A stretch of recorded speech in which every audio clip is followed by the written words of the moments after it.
is Senator Abdul Nigi. And Mr. President, I represent Bauchi Central, Bauchi State. Mr. President, when you listen to people, including our colleagues, this very important chamber,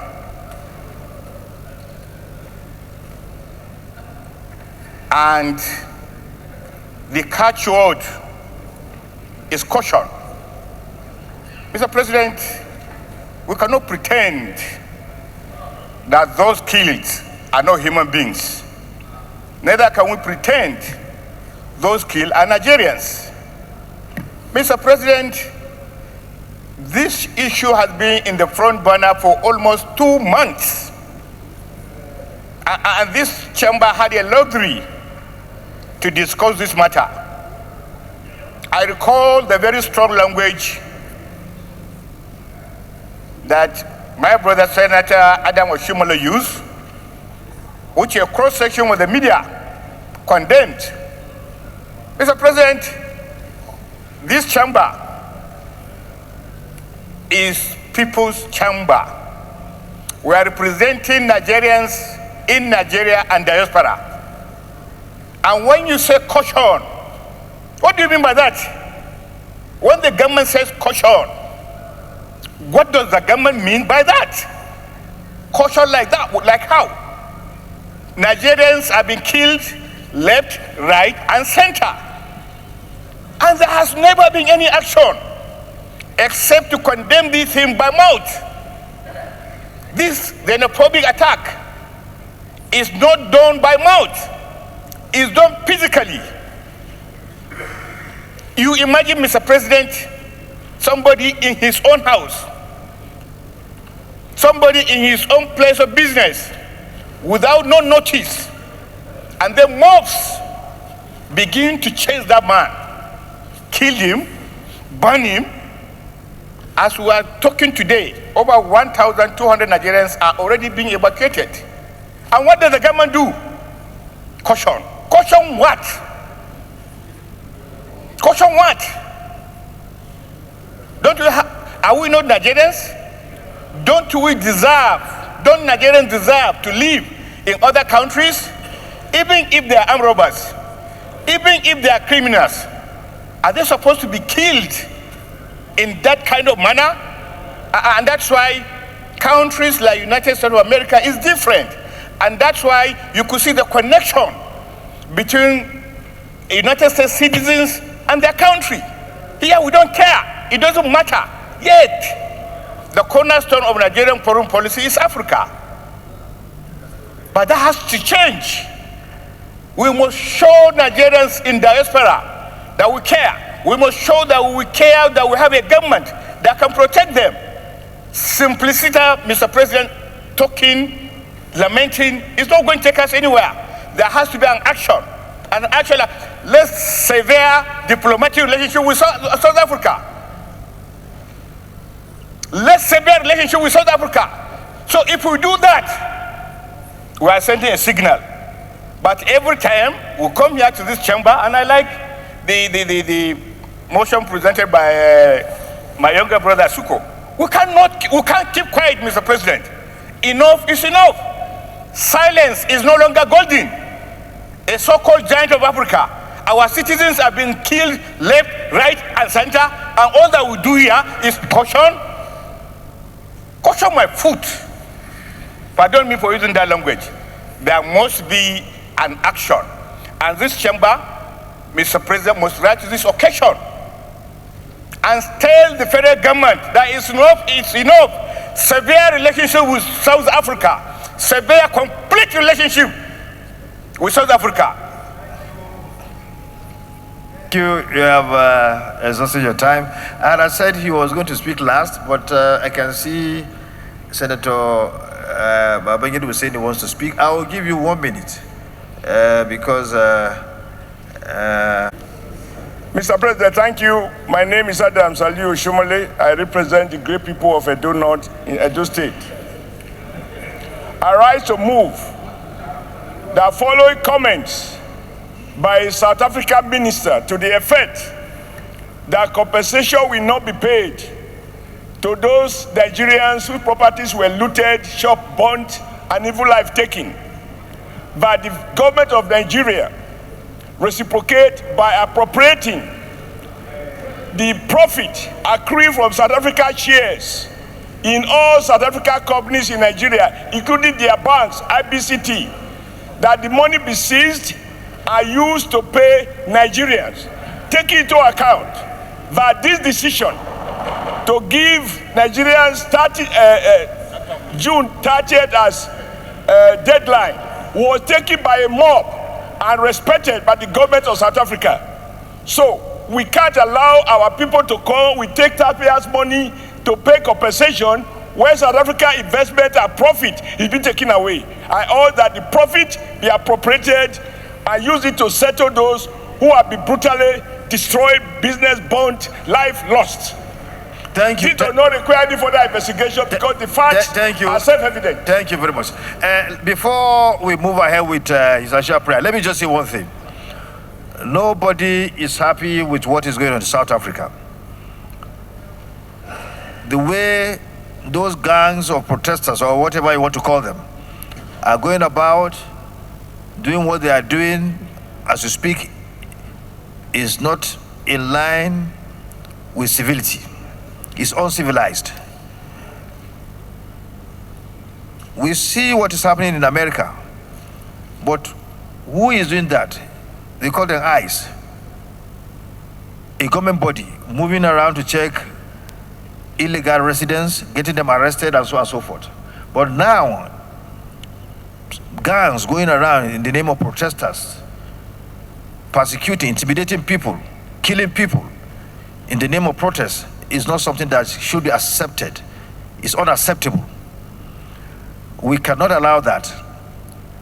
But then we need to be very careful, as Senator Abdullahi has said, particularly because we lead in Africa. We set the pace. Whatever we need to do, we need to be very careful. Like what Senator Oshiomole said, sometimes we don't take things that I've said, on social media or whatever. We need to analyze what is always put out there. I saw what he's talking about. What the minister was saying was that those who live in shacks, illegal settlements, will not be paid anything because they were illegally occupying those areas. But those who have titles, nobody will take those titles away from them. Nobody will take those properties from them. I saw that minister, one female minister. Nobody will take those titles from them. Even if they have been displaced, those properties still belong to them. The titles are in their possession. But that's not an excuse. Why do you even allow them to be displaced in the first place? And what even Senator Yahya is talking about, the government should be bold enough to say, oh, we are being threatened by certain people who are conspiring to destabilize our nation. The president should come out to tell the world. So maybe they have a problem. They are brothers, we helped them before, we can still help them. Maybe we can, after the committee has done its work, maybe you find it necessary to advise the South African government, this is your problem. Come on and tell the world your problem. All right, so let's not put the cart before the horse. I beg you, the former chairman of APC, a respected elder statesman in this country, internationally renowned labor leader, please, let's not put the cart before the horse. Let's allow the committee to do its work. It's being headed by your colleague, your former governor, well experienced, and someone who has the pedigree to do this investigation. Under his, to chair the committee to do this investigation. Let's allow them to do that, and then we can move on. And Senator Yahya, please, can you, add additional prayer that the committee? Well, we don't need a prayer for that. It's their function, it's their committee work. So I beg you, I plead with you, based on your pedigree as a labor leader. My concern is that this matter was exhaustively debated about a month ago. And this Senate, under your leadership, we took a decision that the issue be investigated by Foreign Affairs. You even suggested, your leadership, that we should send people to South Africa. So it doesn't mean that our decision must coincide with your opinion with profound respect. Okay, what we do, You want we us tell to the be careful committee, until the people are killed. Senator Oshiomole, When the one man committee. monopolize madness, there can be no peace. Okay, Chairman Committee on Foreign Affairs, you are given 2 weeks to submit your report so that we can take decisive action on this matter. Chairman, is there any member of Foreign Affairs Committee here? Okay. Yes, I'm here. So 2 weeks. Chairman Foreign Affairs Committee. Mr. Chairman, Foreign Affairs Committee. Chairman Foreign Affairs. Chairman Foreign Affairs. Please, we would like you to table your report in respect to what is happening, the xenophobia attack against Nigerians and other nationals in South Africa. We would like to have that information so that we can take action on the matter. So we give you 2 weeks to submit your report. So thank you, Senator Oshiomole, for showing understanding. And let me commend everyone that contributed. Yahya Abdullahi, representing the good people of Kebinoth. Mr. President, I rise to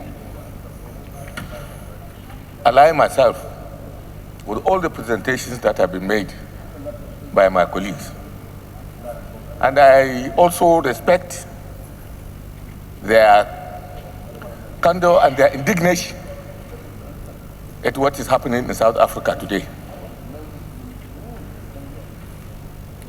I also endorse the position, which I have seen with my own eyes, that has been adopted and expressed in this chamber by the distinguished Senator Babangida about the squalor and the lack of funding that is existing in our foreign missions all over the world.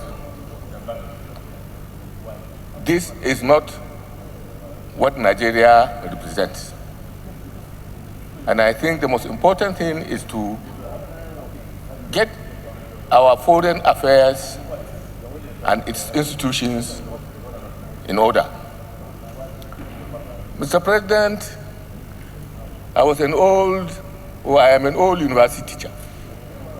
We are some of the people who laid down our reputations and our lives in the struggle for the independence and anti-apartheid movement in South Africa, Zimbabwe, Angola, Mozambique, South Africa, Southwest Africa, now Namibia. I was also a member of the Nigerian National Committee Against Apartheid. We traveled as a delegation of the federal government all over the world, including the former Soviet Union, trying to get whatever assistance we can get for the ANC, for SWAPO, for MPLA, for Frelimo in Mozambique. Mr. President, what is happening today in South Africa should not be misconstrued or seen mainly from its outside appearance. What is happening today, at the risk of being unpopular here, is a coordinated effort to destabilize that country, to remove the African National Congress from power, first from the former white minority government, with the aid of the United States of America, where former apartheid rulers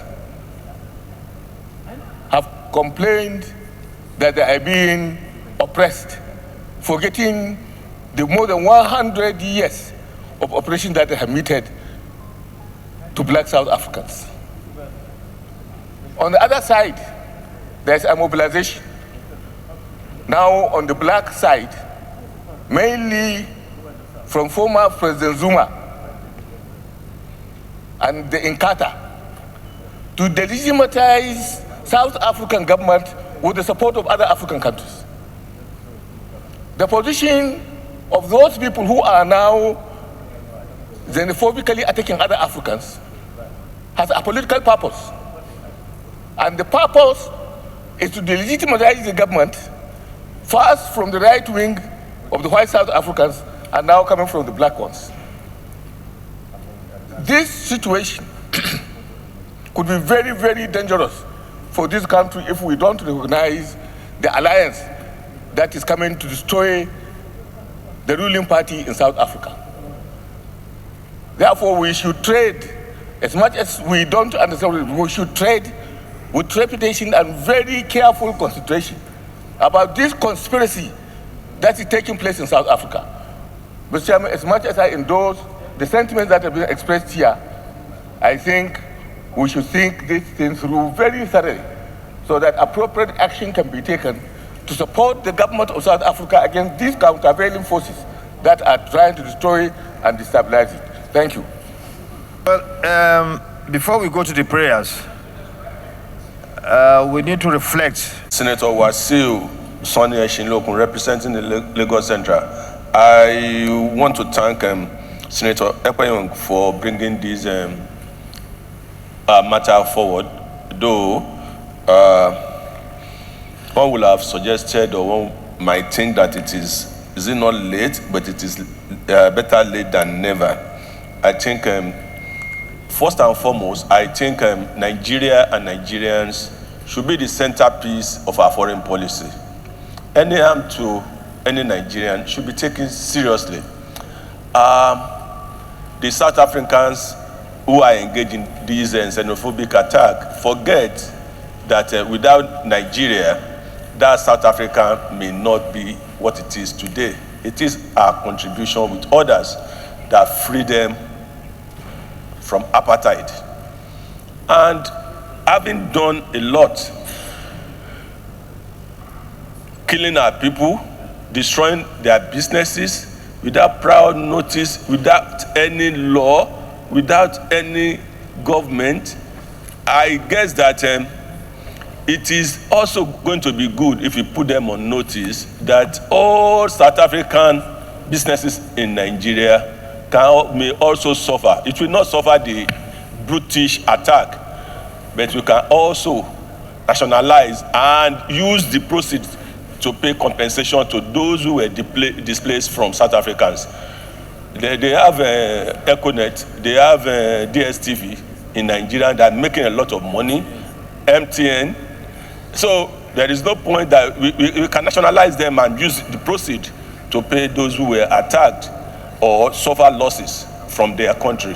We cannot fold our arms and let people destroy our own people, because safety of lives and property of Nigerians, either home and abroad, is the first thing, the first contract we have with our people. So thank you very much.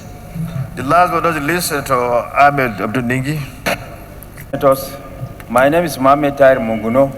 I represent Borno North Senatorial District. I have gone through all the prayers, and the prayers in the motion are relevant, apt, and germane towards finding solutions to the recurrent xenophobic attack in South Africa that has now assumed the dimension of being a recurring decimal that occurs almost every year or in every 2 years. My contribution to this motion is that our diplomatic engagements across the world should be citizen-centered and citizen-driven in order to jealously guard and protect the lives and properties of Nigerians, wherever they may be on the surface of the earth. The interests of our citizens should be of primacy for our diplomatic engagements across the world in order to jealously guard and protect the interests of our citizens. Because even the Constitution enjoins us to protect the lives and property of the people. And that is the social contract that the people had with the government in order to surrender their rights. So against this backdrop, I urge my colleagues to support this motion. Thank you.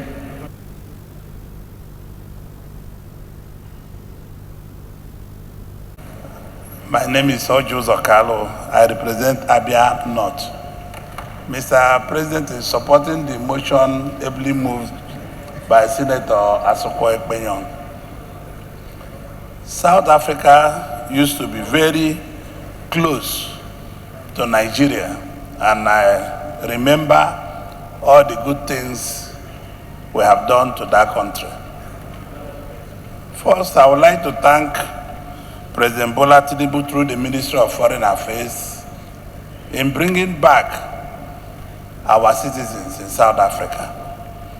What is happening in South Africa is least expected, that upon Nigerian money, Nigerian blood, everything put into South Africa was in excess of $15 billion, and they're treating Nigerians like this. I want us also to continue playing in the path of caution by still engaging them to demand that they must look after all Nigerian assets damaged in South Africa and pay, because they are a very friendly country with Nigeria. Why must a government led by a businessman like us, who is our friend, who we used to eat on the same table, would like to destroy business? He comes to Lagos. President Ramaphosa used to come here, we stay with him, and he's allowing Nigerians to be maltreated. It is inhuman, Mr. President.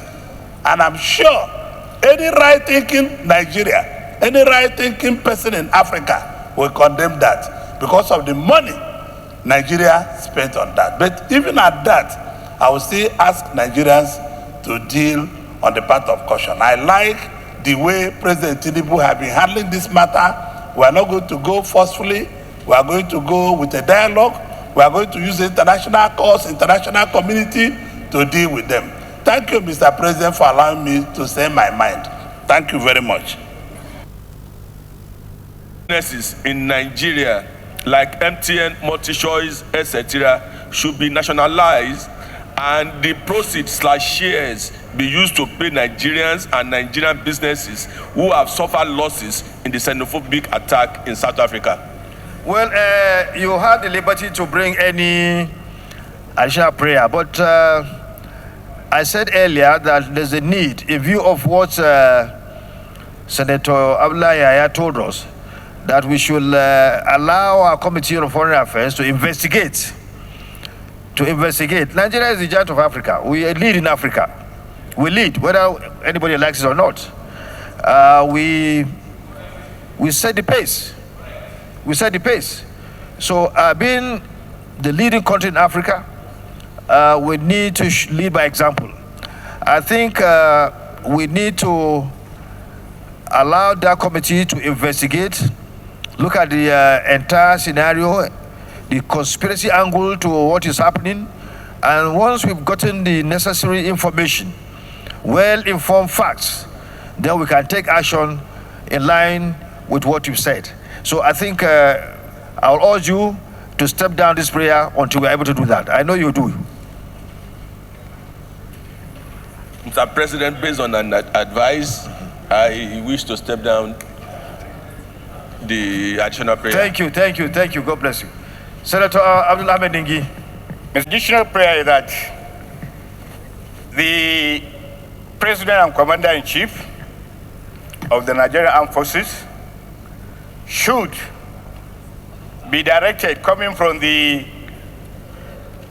affects law-making body, that if this xenophobic attack continues and the killings of Nigeria continues, he should initiate a move to repair diplomatic relationship with South Africa. I so move. Senator Nigi, let me, in line with my earlier plea, which Senator Wasiu Sani showed understanding, I also want to plead with you. You have the liberty to bring up this additional prayer, but I want to plead with you in view of the revelation by Senator Abdullahi Yahya and the need to set up or to allow the Commission on Foreign Affairs to make further investigation, to look at the conspiracy angle to what is happening. Maybe we'll allow the Foreign Affairs to come up with a report. And if this report is not satisfactory to us, then we toe the line you've taken. So I plead with you to step down the prayer. Well, I move to step it down. Thank you. But let it be on record that Senator Abdul Nigi has moved that diplomatic relationship must be severed, diplomatic South Africa. And it's been seconded by, let it be on the record.